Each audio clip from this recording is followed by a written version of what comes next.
Bienvenida a una gran amiga, a una pues gran abogada también, que generalmente aquí en Sin Censura nos jala de las orejas y dice, no, Toño, aquí esto debe de ser así en cuanto a materia electoral, esto es lo que debería estar diciendo el INE, pero no lo hace.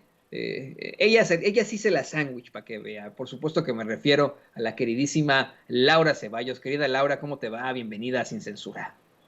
Toñito, muchas gracias, feliz día, qué bueno saludarte porque luego pasan varios programas y no me da chance de saludarte, pero además con mucha alegría de haber podido pues enterarnos de esta maravilloso reconocimiento, este galardón a nuestro querido Vicente ayer en Los Pinos, para que se ardan estos que decían que los que no eran fifís no podían estar en Los Pinos, ¿cómo no? Y de manteles largos con este maravilloso premio a una labor de años, a un periodista que aunque digan que es electricista, pues le ha dado su revolcón a muchos de estos que se dicen o se creen la mentira de que son las piedras angulares del periodismo en México. Así que un abrazo enorme a Vicente y a todo el equipo Sin Censura. Y ahí sí que por lo que nos toca, Toño, también porque la verdad es maravilloso este reconocimiento a un periodista ciudadano de a pie que se planta en las calles a tomarle el pulso real a la gente acerca de las noticias, lo que quieren oír, cómo lo quieren oír, sin tanta palerada, sin tanta parafernalia y focos y luces. Y como dice, a mí me tocó verlo en el Zócalo con un humilde telefonito, con eso ha hecho un gran periodismo. Así que felicidades a Vicente, por supuesto, y a todos los que están detrás, a Ceci, a don David, a los chicos que están siempre ahí atentos con las noticias, a toda la gente que hace posible este maravilloso programa. Un abrazo, un aplauso, y a la audiencia de Sin Censura, me quito el sombrero. Qué buena audiencia y muchas felicidades por por este galardón, el primero de muchos, bueno, ya tiene otros, pero de este que les pesa a los chayoteros, el primero de muchos. Exactamente, el primero de muchos, pero ¿qué es lo que menos nos tiene con cuidado, ¿no? El hecho de los premios, lo que queremos, como bien lo has mencionado, querida Laura, es llevarle a la gente la verdad con justicia, sea como sea, ¿no? Mientras ellos tienen los grandes fierros y utilizan el lenguaje más dominguero que existe, pues nosotros estamos con la gente como si fuera nuestra familia y te agradecemos tus tus excelentes deseos, tu cariño a este espacio. Y pues, ¿qué te parece que vamos de una vez a los temas? Fíjate, el presidente López Obrador hoy exhibió una situación verdaderamente cuestionable, ¿no? Muy fuerte, dolorosa incluso. ¿Cómo es que hubo un debate a finales de los 90? Lo he estado buscando, no lo encuentro, así pasa. En este programa que tenía José Gutiérrez Vivó, un debate que encabezó él frente a Felipe Calderón, pero no como candidatos a la presidencia, estamos hablando del final de los 90, cuando el presidente López Obrador era el dirigente del PRD y Calderón era el dirigente del PAN. Se enfrentan en un debate, el ahora presidente López Obrador exhibe a Calderón y pues le pregunta, a ver, ¿van o no los panistas a aprobar el Fobaproa? Y que Calderón les aseguró que por sus bacachos no iban de ninguna forma a votar a favor del Fobaproa, y pues fueron puras mentiras. Yo no sé dónde sacan eso que los borrachos y los niños dicen la verdad, porque pues no sé dónde sacaron eso. Esa fue la realidad. Los panistas sí votaron a favor de esa medida que convirtió la deuda de los grandes empresarios en deuda nuestra, de todos los mexicanos, y eso durante décadas. Nuestros nietos seguirán pagando esa horrenda deuda. ¿Qué nos puedes decir al respecto, querida Laura? Pues mira, sí, lo juró por su pachita llenita de bacacho, pero ya cuando se tomó el contenido se le olvidó. Y es que lo que pasa, mira, Toño, lo escribía en un tuit en la mañana, este cinismo convertido en, pues, un método infalible para el panismo. Juraron que nunca iban a ir al lado del PRI y hoy son el PRIAN y se aman y se adoran. Están que sacan alito para poder continuar con su amaciato. Siempre han mentido. Y en el caso de esta promesa de bancada, ¿no? El PAN nunca va a votar en contra de la ciudadanía, lo hemos sentido los últimos años en lo más profundo de nuestra economía. Estas promesas siempre les redituaron bonos, se convirtieron en votos para que la gente creyera en esta bondad que el PAN siempre ha dicho tener, ¿no? Son el típico que saca el fuete y se latiguea para que vean cuán buenos son. Pero en la vida real, el PAN es una institución que se ha venido a podrir en los últimos 30 años de la misma manera que está podrido el PRI. Entonces, por supuesto que esto les redituaba a ellos la manera de poder llegar con una especie de carta, con un salvoconducto al gobierno. Estas son las cosas que le hicieron creer a la gente que iba a haber un cambio verdadero y que al final de cuentas promovió que votaran por Vicente Fox. Esta mentira, pues obviamente el presidente la sostuvo siempre, es esta forma de demostrar que el PRIAN era el partido dominante, este juego que hacían a imaginar que eran dos fuerzas opuestas y que pues de opuestas, nada más opuestas a la ciudadanía y al beneficio del pueblo de México. Entonces, a él lo tildaron por eso de loco, de mentiroso, de andar viendo moros con tranchete, de mil cosas, pero una a una, Toño, se han venido cumpliendo todos estos vaticinios que el presidente hizo desde entonces, diciendo, a ver, estos son lo mismo, estos afectan al país, estos votan en contra de la gente, estos los afectan. Ahí están las consecuencias. Hoy tenemos pagados más de 15 cuántos chorromiles de millones de pesos y no hemos pagado más que una partecita de los intereses porque la suerte principal no se ha pagado prácticamente para nada y vamos a seguir pagando por los próximos 70 años. Si eso no nos demuestra la clase de cucarachas que siempre han sido, yo no sé qué lo pueda hacer, Toño, porque pues al final juró Calderón que no iba a molestar a la ciudadanía con una megadeuda y lo hizo. Juró que la guerra era en contra del narco y ya vimos que era a favor de su grupo favorito. Jura que no se acuerda de cómo fue la violencia y todos los días tenemos demostraciones de que su paso por la presidencia, esta usurpación, le hizo daño a México como pocos presidentes o mandatarios lo hicieron en los últimos años. Entonces, que a la gente le quede claro y lo escuche y ojalá y puedas encontrar esta entrevista con José Gutiérrez Vivó, porque es lo que la gente necesita para una gotita de recordar cómo era, cómo se comportaba y cómo se van a seguir comportando estas huestes disquepanistas que quieren lo mejor para México, pero en realidad lo único que necesitan es regresar al poder para llevarse lo que les quedó por robarse, ¿no? No, y fíjate, lo más interesante, querida Laura, es que se puede plantear que a lo mejor son de memoria corta, pero la realidad es que pues son, como tú bien has dicho, cínicos en el Partido Acción Nacional. Hoy fueron exhibidos así por el presidente López Obrador, pero es algo que conocemos los mexicanos, ¿no? La típica que nos llega a, a nuestros WhatsApps de conocidos que odian al presidente López Obrador por cualquier cosa, ¿no? O sea, lo odian con odio jarocho por dos razones. Uno, la idea que les instauraron en los medios de comunicación tradicionales desde el 2000 con esta campaña espantosa y que se quedaron pues en esa idea. Y dos, por dogma, mucha gente que pertenece a cierta clase social y que desde niños les han dicho que el progreso es algo malo, que estar orgullosos de nuestro gran pasado prehispánico es malo, que estar orgullosos de nuestra cultura es malo, que lo que es de provincia está mal, que es muy malo tener un presidente que viene de una localidad en Tabasco. Bueno, pues ellos tienen esta mentalidad muy boba. Lo problemático es que te podrían tener esta mentalidad muy boba, pero no creo que todos sean estúpidos. No creo que se les olvide, como así lo exhibía el presidente López Obrador a los conservadores, que el mero mero en la seguridad pública en tiempos de Calderón, ese personaje que era el que coordinaba las Fuerzas Armadas incluso, quien estaba al frente de la seguridad pública, es Genaro García Luna, un hombre que ha sido, híjole, pues exhibido aquí y allá, no por los medios de comunicación tradicionales que lo aman y lo adoran por lo que hizo con ellos, no, por los verdaderos periodistas, por la realidad y por supuesto por las acusaciones que enfrenta acá en los Estados Unidos, porque está detenido acá en Estados Unidos. Esa es la realidad. Y es lo que le planteaba el presidente López Obrador a los corresponsales de La Fuente esta mañana, ¿no?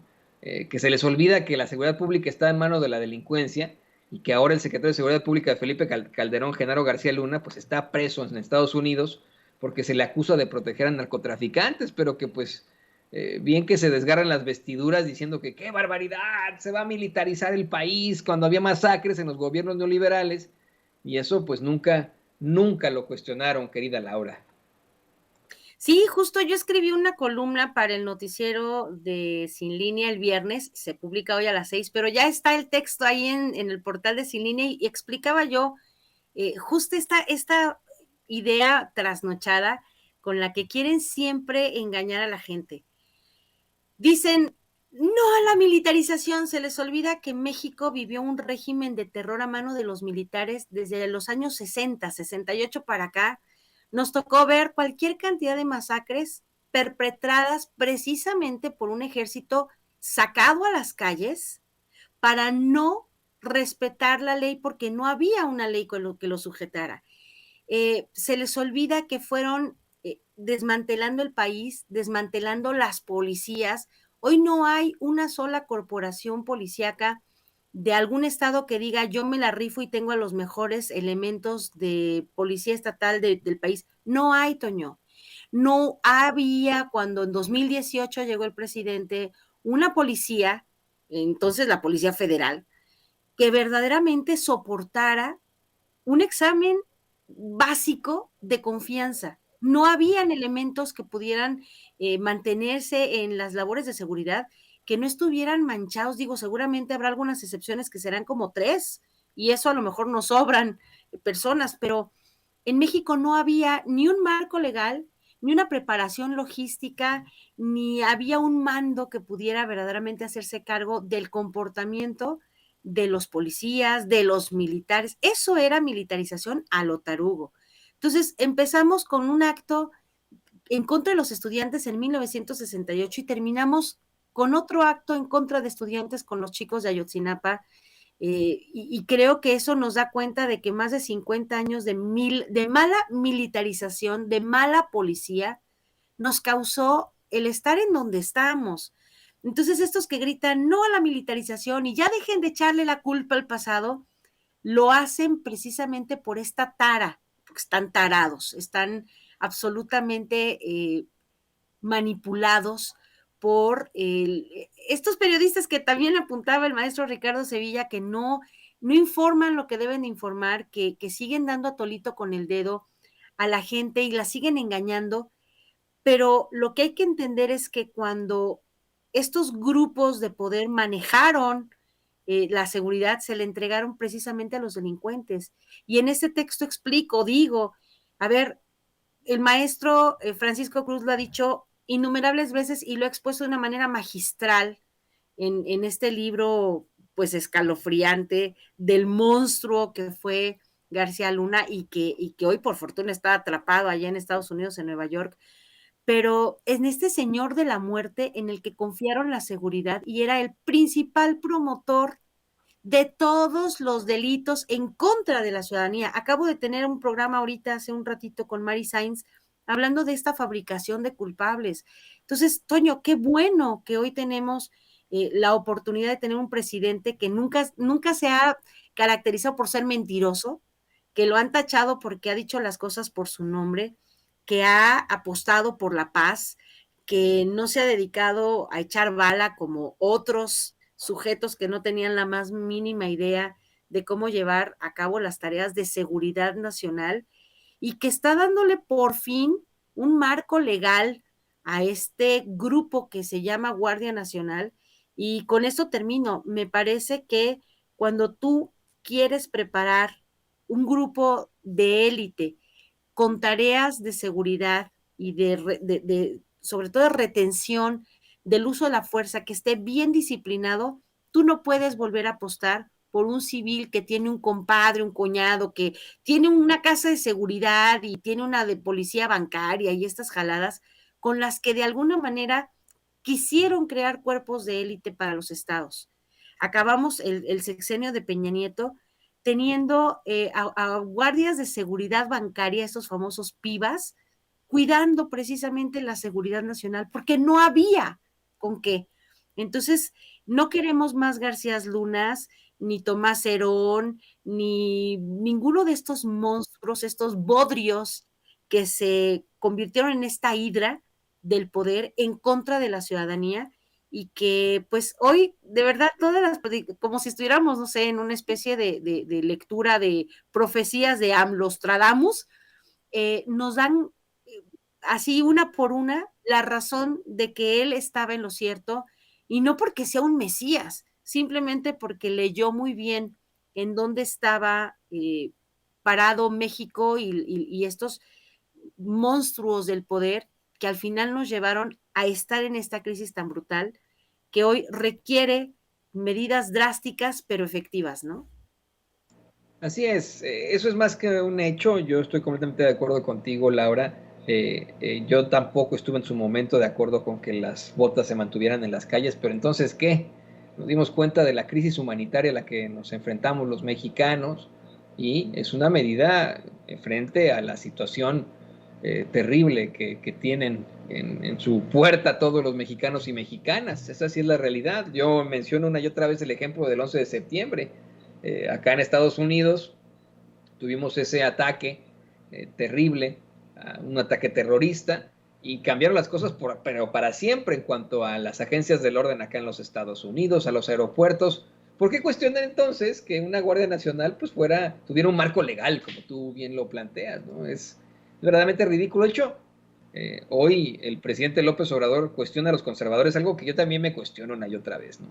¿Por qué no entran en razón y no toman en cuenta que independientemente de las diferencias que hay en políticas, pues esto es la seguridad de todos, la seguridad de los mexicanos y las mexicanas? ¿Por qué no podemos dejar atrás el tema de las diferencias políticas? De hecho, López Obrador le advierte a los conservadores que la llevan de perder, porque a la gente le vale un reverendo cacahuate que si este fue el responsable, que si este dijo no sé qué, lo que la gente quiere es seguridad. Y es algo que pues se está exigiendo y algo que les puede llegar muy mal, les puede, les puede enfrentar precisamente a los conservadores en las próximas elecciones.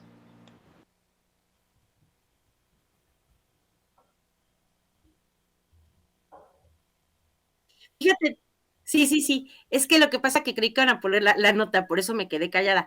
Pero sí, fíjate que creo, Toño, que es una oportunidad para que recapaciten esta parte y esta invitación que hizo y que ya tomaron algunos gobernadores en cuenta.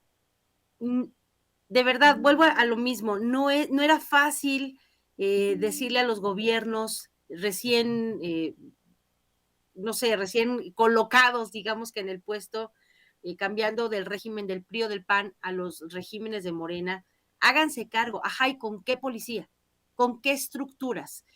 Eh, al final de cuentas, este reconocimiento que los propios gobernadores hacen, eh, justo da cuenta de la necesidad que se tiene en el país de tener un cuerpo de élite.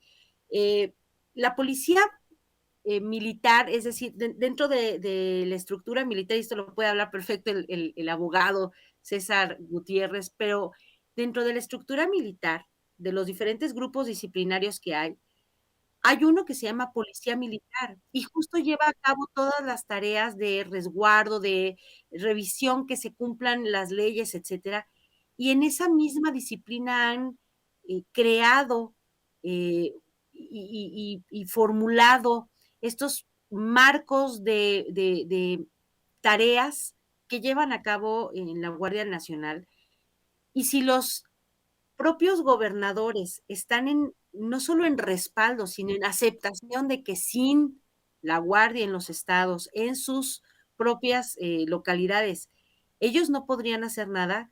Creo que queda muy mal de parte de los legisladores no escuchar a los gobernadores de sus estados. de los senadores, por ejemplo. Sabemos que los diputados son representantes de la gente, de los ciudadanos, pero los senadores lo son de los estados. Entonces queda muy mal que salga, no sé, por ahí un Julen Rementería o una Xochitl Gálvez o estos personajes a los que les fascina salir a despotricar y a decir mentiras, asegurando que ellos no quieren la Guardia Nacional en los estados que representan y escuchar a sus propios gobernadores decir, sin ellos no podríamos. Lo dijo de una manera inédita e increíble el gobernador de Movimiento Ciudadano en Jalisco, Alfaro, cuando reconoció, no nos los quiten, porque no podemos hacer nada con nuestras fuerzas del orden, no podemos dar ni un centímetro de batalla en contra de los ataques a la ciudadanía o entre grupos delincuenciales, como fuera. Ellos están reconociendo esta necesidad, Toño, porque al final no puede ser que por soberbia le digas que no a lo lógico. Lo dijiste bien cuando te dicen vamos a sacar a los militares a las calles, a todo el mundo se nos paran los pelos porque tenemos una historia muy cruenta de la presencia de los militares en las calles, pero no es lo mismo y todo tiene que ver desde quién los manda. ¿Quién manda a los militares? ¿Quién los mandó cuando Ayotzinapa y cuando Tlatlaya y cuando Salvarcar? O sea, todo parte desde quién los manda. En este caso, el presidente no ha mandado en ningún momento ni a reprimir, ni a silenciar, ni a nada que tenga que ver con el uso de la fuerza desmedida de parte de las Fuerzas Armadas hacia la ciudadanía. Y por otro lado, y esta es la parte creo que más importante, cuando el presidente dijo, yo quiero que se vayan en 6 meses, no había dimensionado, porque la cifra negra pues no permitía saber justamente en este tránsito entre ser presidente electo y presidente ya en funciones, cuál era la realidad, la cloaca, qué tan profunda estaba. Y ahora que el presidente llega y se da cuenta y dice, no, es que 6 meses no pueden funcionar, es más, el sexenio entero y quién sabe tanto más. Y el decir, me equivoqué, es un paso muy valiente y además reconocer que se necesita más tiempo, con mayor profesionalización, con mejores instrumentos, nos hace dar cuenta de que el cuidado del país es una tarea fundamental. Y aquí los gobernadores hacen este reconocimiento. Entonces, Toño, yo creo que el discurso que digan los legisladores sale sobrando, porque a la ciudadanía, neta, le vale un cacahuate quién sea el que te está cuidando. Si estás en una ciudad en donde hay balaceras frecuentes, en dado caso, a mí no me importa si es la policía ministerial, la policía preventiva, la policía federal, como le quieran llamar, mientras que resguarden, en este caso, la seguridad de la gente. Y la Guardia Nacional ha hecho una labor de pacificación importante. Yo creo que la podemos constatar en varios puntos del país, en donde había con frecuencia estas lluvias de balas y ya no las hemos oído. Que todavía no podemos dar brincos al aire, pues quizás no.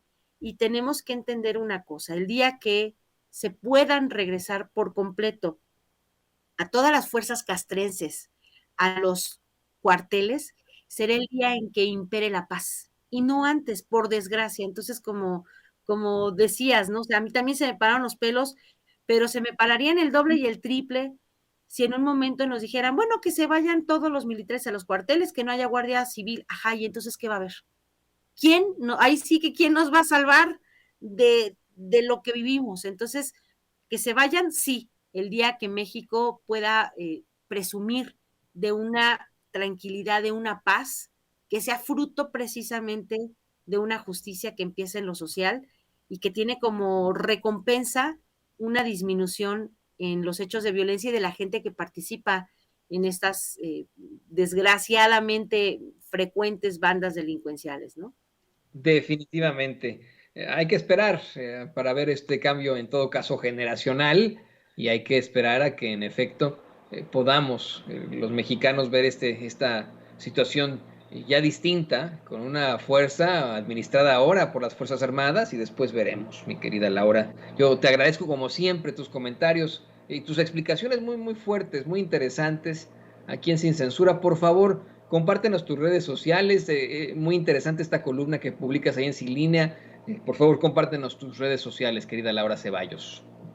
Claro que sí, Toño, muchísimas gracias. Pues aquí en el YouTube andamos todos los días de lunes a viernes a las 11 de la mañana en Sin Línea MX, en el Facebook y en el Facebook son Laura Ceballos Sin Línea MX y en el Twitter @Ceballos Laura. Y los invito a que se asomen allá a nuestra página web de Sin Línea porque tenemos una propuesta novedosa, ya tiene unas semanas, pero está muy padre porque ahora tenemos Sin Línea MX TV, una televisión que cuando no hay programas en vivo ponemos música, videos, películas, así que asómense porque ahí no hay restricciones como las que nos pone aquí en YouTube, que nos mantienen siempre alejados de la monetización. Pero bueno, pues ahí encuéntrenos en Sin Línea y muchísimas gracias, Toño, por esta parte de entrevista contigo. Un abrazo grande a todos los que están allí en el chat y que pasen un excelente día. Al contrario, muchas gracias a ti, querida Laura Ceballos Alcázar, abogada, especialista en Derecho Electoral y colaboradora de Sin Línea MX. Ya sabe usted que tiene unas excelentes participaciones ahí en Sin Línea, sus columnas, sus espacios. No se pierda usted a la licenciada Laura Ceballos Alcázar.